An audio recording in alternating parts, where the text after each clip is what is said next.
तो हेलो दोस्तों, कैसे हैं आप सब। मेरा मैं कार्तिक और आप देख रहे हैं द प्रो बॉडी बिल्डिंग।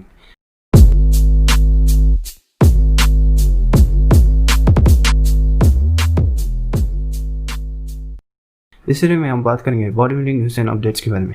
तो पहली न्यूज़ आती है हार्डी चुपान की तरफ से।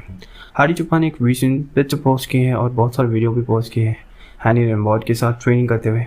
बस इस पिक में आप देख सकते हैं उनकी लेग डेवलपमेंट, उनके क्वाड्स में ट्राइसेप्स और वैस्कुलरिटी लेवल तो ऑफ चैट्स हैं। बहुत अच्छा सेपरेशन है इनकी फिजिक में। और अभी तक ये पता नहीं चला कि उनका वीज़ा अप्रूव हुआ है या नहीं और उन्हें ट्रैवल करने दिया जा रहा है या नहीं। अभी तक वो उन्हें प्रूव नहीं किया है कि वो यूएसए में भी यूएस में ट्रैवल कर आ सके ओलंपिया स्टेज पर। और बहुत सारे फैंस को ऐसा लग रहा है कि हानी चुपान इस साल के ओलंपिया में कम्पीट नहीं कर पाएंगे।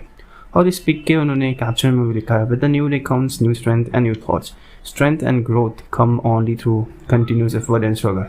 You never know how strong you are until being strong in your only choice. Calm mind brings inner strength and self-confidence. So that's very important for good health. Tell history that I am Hardy Shepherd, the one who many do not believe in him yet.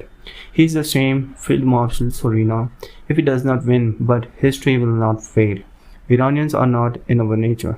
We are proud of our Iranian and respect the world. The three-man teams of history writes the three Iranian past their whole existence at the peak of this belief. In the 13th century, in the 1300th century, in the 19th century, at the peak of the world lockdown for Iranian and for the Iran and won with their trust in God and our homeland we hope in God, and I'm sure that in the 19th minute God will open problems. और जैसे कि आपको पता है पिछले साल भी इन्हें वीज़ा यूएसए का वीज़ा लेने में बहुत सारी इश्यूज झेलनी पड़ी थी और इन्हें 2 हफ्ते बाद ही जब 2 हफ्ते बचे थे ओलंपिक के लिए तब जाकर इन्हें फ्लाइट में इनका वीज़ा अप्रूव हुआ और इन्हें ट्रैवल करने दिया गया। बट अभी कोरोना के टाइम पे अभी पता नहीं कि अभी सिर्फ 4 दिन बचे हैं और ये ओलंपिक में कम्पीट कर पाएंगे या नहीं, क्योंकि इस साल फिल हीथ अपना रिटर्न करने वाले थे। बहुत सारे एथलीट अपना रिटर्न करने वाले थे, जैसे बिग रैमी। हमने बिग रैमी के अगेंस्ट हार्डी चुपान को फिल हीथ के अगेंस्ट नहीं देखा, क्योंकि ये बहुत सारे सुपीरियर एथलीट्स हैं। इनके अगेंस्ट हार्डी चुपान कैसे परफॉर्म करते थे और बाकी एथलीट्स अपना परफॉर्मेंस कैसे ये रिटर्न एथलीट्स के अगेंस्ट दे पाते थे या नहीं, क्योंकि बिग रैमी बहुत ही कंप्लीट है, फिल हीथ भी बहुत कंप्लीट है, टॉप एथलीट है, जिनके अगेंस्ट बाकी एथलीट्स कैसे परफॉर्म करेंगे ये इस साल देखना था हमें। और फ्लैक्स वेस वर्सेस हार्डी चुपान भी देखना था, बट फ्लैक्स वेस नहीं कम्पीट करने वाले। और मुझे लगता है कि हार्डी चुपान की वीज़ा इश्यूज़ की वजह से क्या पता इन्हें अप्रूव कर दिया गया है या नहीं, क्योंकि अब तक कोई न्यूज़ उनकी तरफ से कंफर्म नहीं है कि वो इस साल के ओलंपिक में कम्पीट कर सकते हैं। बट उन्होंने प्रेप कंटिन्यू रखा है, क्योंकि कभी भी नहीं कह सकते कि उन्हें कभी भी अप्रूव कर सकते हैं और उन्हें कभी भी जाकर ओलंपिक में कम्पीट करना पड़ सकता है। तो उन्होंने प्रेप तो कंटिन्यू कर रखा है और उनकी फिजिक बहुत ही अच्छे लेवल पर है माशाल्लाह। फैंस यही वेट कर रहे थे कि उन्होंने प्रो डेब्यू में इतना अच्छा प्लेसिंग सिक्योर किया है, तो इस साल वो तो अपने बेस्ट पर रहेंगे। तो वही देखना था फैंस को, और फैंस बहुत ज़्यादा बेकरार है कि हार्डी चुपान कैसे प्लेसिंग लाएंगे और बाकी एथलीट्स के अगेंस्ट कैसे परफॉर्म करना है। तो देखना हो कि हार्डी चुपान को वीज़ा अप्रूव होगा या नहीं और वो ओलंपिक स्टेज पर कम्पीट कर पाएंगे या नहीं। नेक्स्ट न्यूज़ है हेडी हॉल की तरफ से। हेडी हॉल हमें इस वीडियो में वर्कआउट करते हुए दिख रहे हैं, बाइसेप कर्ल लगाते हुए, और इनका करंट वेट है अराउंड 160 किलोग्राम यानी कि 52 पाउंड्स। और इन्होंने इस वीडियो में 2 मिनट सॉलिड बाइसेप कर्ल्स लगाए, क्योंकि इनके आर्म स्ट्रेंथ इन्हें बढ़ानी है, इन्हें अपनी एंड्योरेंस बढ़ानी है। और ये अच्छे शेप में दिख रहे हैं, एब्स विजिबल दिख रहे हैं, बट इन्हें और श्रेड करना है अपनी फिजिक को, ताकि बहुत ही बल्कि फिजिक में इनकी एंड्योरेंस मीन्स इनके स्टैमिना बहुत ही कम हो जाएगा। इनकी एंड्योरेंस कम होगी तो मुझे नहीं लगता कि ज़्यादा राउंड खेल पाएंगे। इतनी बल्कि फिजिक में अब बॉक्सिंग इतनी अच्छे से नहीं कर पाएंगे। आपकी फिजिक लाइटर होनी चाहिए या आपकी मसल मास ज़्यादा होनी चाहिए। इनके पास फैट भी है और मसल मास भी है, बट मुझे लगता है कि इन्हें अराउंड 320 या 300 पाउंड्स के अराउंड कम्पीट करना चाहिए। और हमें भूलना नहीं चाहिए कि इनकी बॉक्सिंग मैच है सितंबर 2021 में, तो बहुत टाइम पड़ा है इनके पास। हैफ्थॉर के पास भी, और हैफ्थॉर का तो अभी जनवरी में, आई थिंक 2021 जनवरी में ही बॉक्सिंग मैच होने वाला है प्रोफेशनल बॉक्सर वॉर्ड के साथ और स्टीव वॉर्ड के साथ, और उसके बाद सितंबर में एडी हॉल के साथ। दोनों ही वर्ल्ड स्ट्रॉन्गेस्ट मैन कॉम्पिटिशन में से रिटायर हो चुके हैं, अपना ज़्यादा फोकस अपने बिजनेस पर लगा रहे हैं और कैसे वो अपनी जो इमेज है मीन्स वर्ल्ड स्ट्रॉन्गेस्ट मैन के उसे कैसे प्रमोट कर पाए। और ये एक एग्जीबिशन मैच होगा, ये कोई पर्सनल मैच नहीं होगा। मीन्स इनके पास इतनी एग्रेशन नहीं है कि ये एकदम रियल फाइट कर ले। इन्हें एक प्रॉपर बॉक्सिंग मैच के लिए इन्हें मारधाड़ इतनी नहीं करनी कि ये बॉक्सिंग मैच के रूल्स के अगेंस्ट चले जाए। और जैसे कि आपको पता है हफ्तर MMA सीख रहे हैं बॉक्सिंग के लिए, और MMA में बॉक्सिंग होती है, बहुत ही बड़े लेजेंड से सीख रहे हैं। और एडी हॉल अपने कार्डियो और खाली बॉक्सिंग प्रैक्टिस कर रहे हैं, जिस वजह से मुझे लगता है कि एडी हॉल के पंचेस बहुत ही ज़्यादा एग्रेसिव होने वाले। और देखने लायक होगा इनका बॉक्सिंग मैच, क्योंकि दोनों ही वर्ल्ड स्ट्रॉन्गेस्ट मैन हैं और पूरी तरह से अपनी फिजिक को श्रेड करके हैं, और कैसे कम्पीट करेंगे एक दूसरे के अगेंस्ट एक बॉक्सिंग मैच में।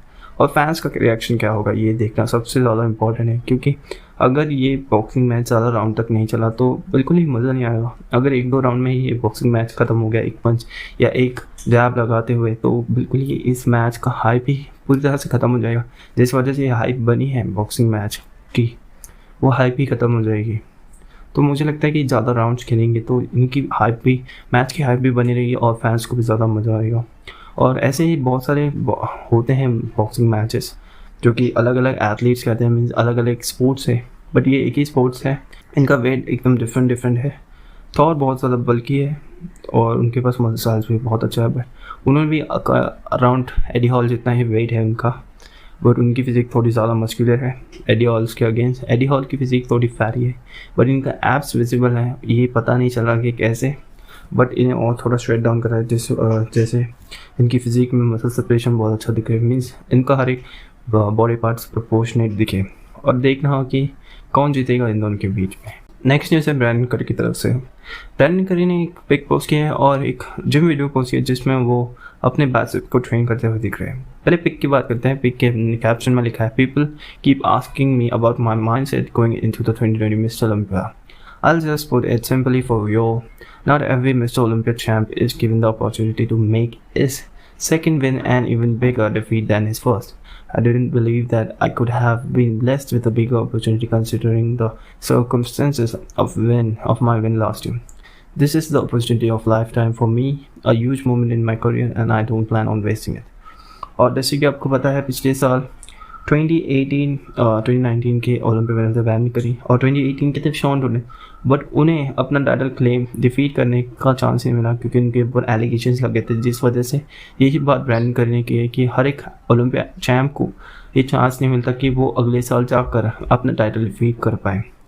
और ब्रैंडन करी की बहुत सारे अपडेट्स आए थे, वो वीडियो तो नहीं मिला बट मुझे बहुत सारे पिक्स मिले जो फिजिक उन्होंने पोजिंग अपडेट्स दिए थे। उनकी फिजिक बहुत अच्छी दिख रही है, ग्लूट्स स्ट्राइटेड है बट ग्लूट्स में इतना ज़्यादा साइज नहीं है, और हैमस्ट्रिंग में उनकी कंडीशनिंग बहुत अच्छी है, बट वो हैमस्ट्रिंग में इतना ओवरऑल साइज नहीं कि वो पूरी तरह से पॉप हो सकते हैं। और क्वाड में डेवलपमेंट थोड़ी बड़ी है, बट ओवरऑल उनकी फिजिक वेल बैलेंस नहीं बोल सकते हैं। अभी भी उनकी फिजिक में थोड़ी चीज़ें हैं जो कि उन्हें डेवलप करनी होगी, स्पेशली उनकी क्वाड्स में साइज बढ़ाना होगा। डीप सेपरेशन आप ला सकते हैं बट आपके पास क्वाड्स में साइज नहीं होगी तो आपकी फिजिक वेल बैलेंस नहीं होगी। जैसे उनकी अपर बॉडी बहुत ज़्यादा वाइड है तो उनके लेग्स में भी थोड़ी साइज होगी, तब जाकर उनकी फिजिक कॉम्प्लीमेंट कर पाएगी अपनी अपर बॉडी और लोअर बॉडी के साथ। तो बहुत सारे एथलीट्स अपने बेस्ट पर हैं, और जैसे कि आपको पता है डेक्स्टर जैक्सन, उन्होंने कंफर्म कर दिया है कि वो इस ओलंपिक के बाद रिटायर होने वाले हैं। तो मुझे लगता है कि वो अपना बेस्ट ही लाएंगे। उनकी प्लेसिंग देखना बहुत ही ज़्यादा इम्पोर्टेंट है, क्योंकि मुझे लगता है कि वो फर्स्ट भी आ सकते हैं या उनकी प्लेसिंग जो थी पिछले साल वो भी हो सकती है। और बिग रैम में एक प्लस पॉइंट होगी, एक सरप्राइज़ होगी कि उनकी फिजिक कैसे पीक हिट करेंगे और वो कंडीशनिंग प्रेजेंट कर पाएंगे या नहीं। और सबसे बड़ी बात, फिल हीथ वर्सेस ब्रैंडन करी। फिल हीथ कैसे दिखेंगे स्टेज पर इतने 1 साल या 1.5 साल के ब्रेक के बाद? क्या उनकी फिजिक वैसे होगी या उनकी फिजिक में डाउनफॉल स्टार्ट हो जाएगा कि उनकी फिजिक बिल्कुल ही गिरते जाए? जैसे रॉनी कोलमैन ने कहा था कुछ ही दिनों पहले एक इंटरव्यू में कि जो फिल हीथ की फिजिक वो डिक्लाइन पर आ गई है, मीन्स उनकी फिजिक इसके बाद से बराबर नहीं होगी, मीन्स उनकी बॉडी पार्ट्स डिक्लाइन होते जाएंगे, उनकी शेप बिल्कुल ही इरेज होते जाएंगे, मीन्स उनकी ओवरऑल बॉडी की शेप राउंडनेस बिल्कुल ही इरेज होते जाएगी, कम होता जाएगी, जिस वजह से उनकी फिजिक अच्छी नहीं दिखेगी। और हमने अब तक फिलहीट की कोई फिजिक अपडेट्स नहीं देखे, तो पता नहीं कि फिलहीट कैसे कम्पीट करेंगे ब्रांडिकर के अगेंस्ट। तो ओलंपिया के लिए 4 दिन बचे हैं, तो उतना ही वेट करना है, तभी पता चलेगा प्री जजिंग में इनकी फिजिक कैसे है और कैसे एक दूसरे को बीट कर पाएंगे। तो देख रहा हूँ कि ब्रांडिकर ही अपने टाइटल को क्लेम कर पाएंगे, डिफीट कर पाएंगे बाकी एथलीट्स के अगेंस्ट या फिलहीट के अगेंस्ट, या फिलहीट अपना 8 टाइटल क्लेम कर पाएंगे। नेक्स्ट न्यूज़ है ब्रियन एंसली की तरफ से। ब्रियन एंसली ने बहुत सारे पिक्स और वीडियोस पोस्ट किए हैं जिसमें उन्होंने बैक वर्कआउट लगाया है, और उनका लास्ट बैक वर्कआउट है बिफोर द ओलंपिया शो, और जिसमें उनकी फिजिक बहुत अच्छी दिखे। वर्कआउट में नहीं, बहुत सारे उन्होंने पिक भी पोस्ट किए जिसमें वो क्रिस कोलमैन के साथ अपनी पोजिंग बहुत अच्छे से सुधार रहे हैं, और बहुत सारे उन्होंने पोजिंग पोस्ट किए थे, बहुत सारे पिक्स, और बहुत ही अच्छे दिख रहे हैं, रेप दिख रहे हैं। क्लासिक डिवीज़न के लिए मुझे लगता है कि वो अपना 3rd टाइटल क्लेम कर सकते हैं क्योंकि इनकी फिजिक बहुत ही सुपीरियर है, और जैसे उन्होंने कहा था कि एक सुपर स्ट्रेट कंडीशनिंग को प्रेजेंट करने वाले इस साल के ओलंपिक स्टेज पर, ताकि वो क्रिस बमसेट को बीट कर सकें। और मुझे लगता है कि हाँ, ये कर सकते हैं, बट हमने अब तक क्रिस बमसेट के भी कोई रीसेंट अपडेट्स नहीं देखे, और ब्रियन एंसली ने भी ये अपडेट्स जो दिए हैं ये 2 वीक्स आउट के अपडेट्स हैं या 2.5 वीक्स आउट। क्रिस बमसेट ने कोई पोस्ट नहीं किया है, और देख रहा हूँ कि ब्रियन एंसली बाकी एथलीट्स के अगेंस्ट कैसे कर पाएंगे, क्योंकि क्लासिक डिवीजन में एक प्रेफरेंस रहती है कि आपकी फिजिक एस्थेटिक हो, तो ज़्यादातर बाकी एथलीट्स भी वैसे ही दिखेंगे, खाली आपकी कंडीशनिंग और आपके मसल वॉल्यूम में थोड़ा चेंजेस होगा, जिस वजह से पता चलेगा कि कौन विनर होगा और कौन लूज़र होगा। तो देखते हैं कि ब्रियन एंसली अपना 3rd टाइटल क्लेम कर पाएंगे, और 3rd टाइटल क्लेम करने के बाद क्या वो 2 डबल डिवीजन में कम्पीट करेंगे, स्विच करेंगे, या क्लासिक डिवीजन में ही रहेंगे, ये देखना ज़्यादा इंपॉर्टेंट होगा। नेक्स्ट न्यूज़ है इयान वैलियर की तरफ से। इयान वैलियर भी 1 वीक्स आउट है मिस्टर ओलंपिया, और उन्होंने बहुत सारे साइड शॉट्स के पिक्चर पोस्ट किए हैं और एक लेग अपडेट भी दिया है जिसमें उन्होंने क्वाड्स की पिक्चर पोस्ट किए हैं। क्वाड्स में बहुत अच्छा साइज है, सेपरेशन बहुत अच्छा डिटेल दिख रहा है, और जैसे मैंने कहा था कि टैम्पा प्रो और न्यूयॉर्क प्रो में इनके लेग्स में बहुत अच्छा सेपरेशन था, बट आप उनकी फिजिक में वो डिटेल नहीं दिखा सकते क्योंकि इनकी कंडीशनिंग प्रेजेंट नहीं थी और इनकी टैनिंग अच्छी नहीं हुई थी। और अगर ये ओलंपिया में भी टैनिंग नहीं करते डार्क, तो मुझे नहीं लगता कि इनकी प्लेसिंग अच्छी होगी और इनकी फिजिक अच्छी दिखेगी। और इन्होंने इस पिक के कैप्शन में लिखा है, sharper than Gordon Ramsay's kitchen knife told me after New York pro that he will be better at the Olympia. I mean I knew he will be given the drive and his impeccable work with P Tour, but this update pics are just mind-blogging. Ian has definitely outdone himself.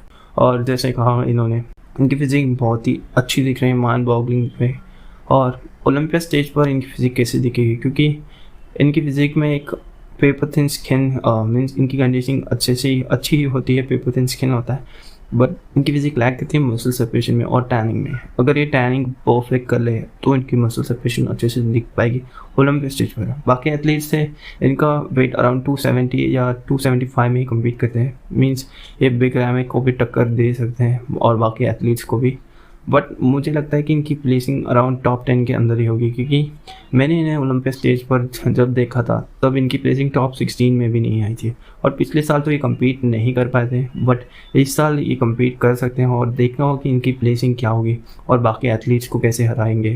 Next news है Samantha jarring की तरफ से। Samantha ने एक peak week की posing routine post की है, means उन्होंने पोजिंग वीडियो पोस्ट किया है और 7 days out from mister Olympia. और अगर आपको पता नहीं तो ये कौन से डिवीज़न में कम्पीट करते हैं, तो मैं बता दूँ ये फिगर डिवीज़न में कम्पीट करते हैं, और इन्होंने अभी रिसेंटली यूरोपा प्रो में भी कम्पीट किया था जिनमें इनकी प्लेसिंग सेकेंड आई थी और फर्स्ट प्लेयर आई थी रिया गेल। तो आप देख सकते हैं इनकी प्लेसिंग बहुत अच्छी होती है प्रो शो में, और इन्हें ओलंपिया में इनकी प्लेसिंग क्या होगी और ओलंपिया में कैसे परफॉर्म करते हैं। और इस वीडियो में पहले बात करते हैं इनकी फिजिक की। वीडियो में आप देख सकते हैं इनकी फिजिक बहुत अच्छी है, वाइड स्ट्रैचर है, उनकी स्ट्रक्चर बहुत ही वाइड है, वी टेपर बहुत अच्छी है, लेग्स में बहुत अच्छा साइज़ है, ग्लूट्स भी स्ट्राइटेड, बैक में थिकनेस बहुत अच्छी है, आर्म्स में ओवरऑल बहुत अच्छा साइज़ है, फिजिक बहुत ही बेटर है।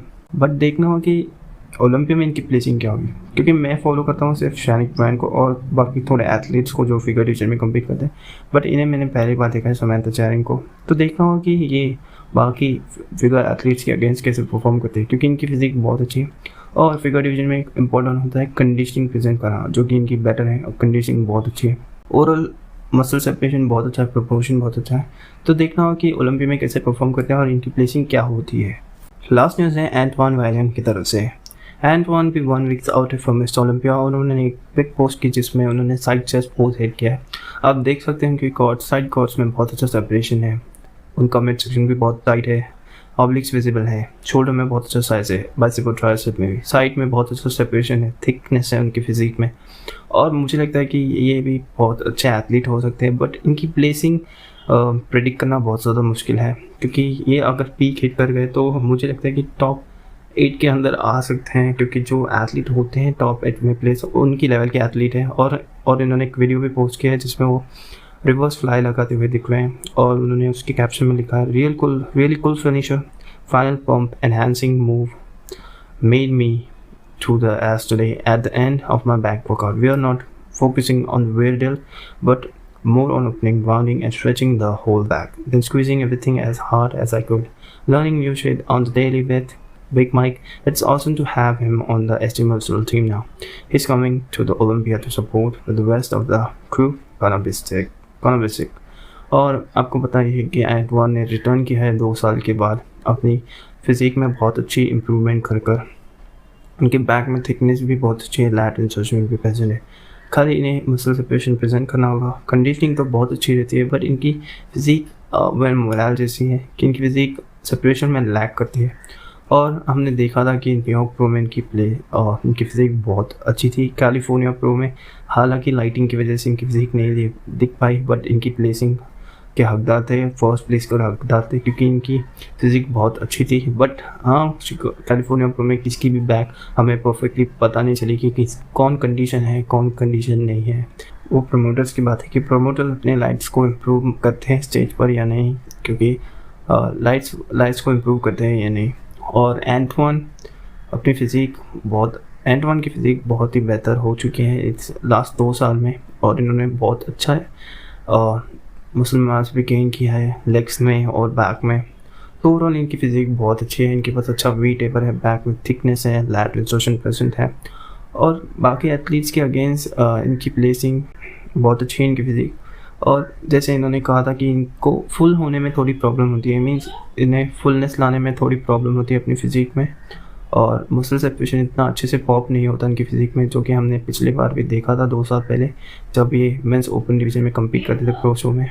जब ये मेंस ओपन डिवीज़न में कम्पीट करते थे तो देखना हो कि ये फुलनेस प्रेजेंट कर पाते हैं, क्योंकि अगर ये फुल नहीं होंगे तो हर एक मसल पार्ट अच्छे से पॉप नहीं होगा और इनकी फ़िज़िक बेटर नहीं और अच्छी नहीं दिखेगी, फ्लोइंग फिजिक नहीं दिखेगी। तो देखते हैं कि ये पूरी तरह से पीक हीट कर पाते हैं या नहीं, अपनी फिजिक में फुलनेस कंडीशनिंग और हर एक मसल पार्ट को पॉप कर पाते हैं या नहीं। और इनकी पोजिंग भी अच्छी होनी चाहिए, जो कि है इनकी, और इनकी पोजिंग भी और इन्हें सुधारनी होगी मेंस ओपन में, क्योंकि ये अपनी फिजिक में अपने बेस्ट बॉडी पार्ट को अच्छे से प्रेजेंट नहीं कर पाते। तो देखना होगा कि एंटवान कैसे परफॉर्म करते हैं इस साल के ओलंपिया में। तो इस वीडियो में बस इतना ही, जल्द ही मिलती है एक नई न्यूज़ नए वीडियो के साथ, तब तक के लिए बाय।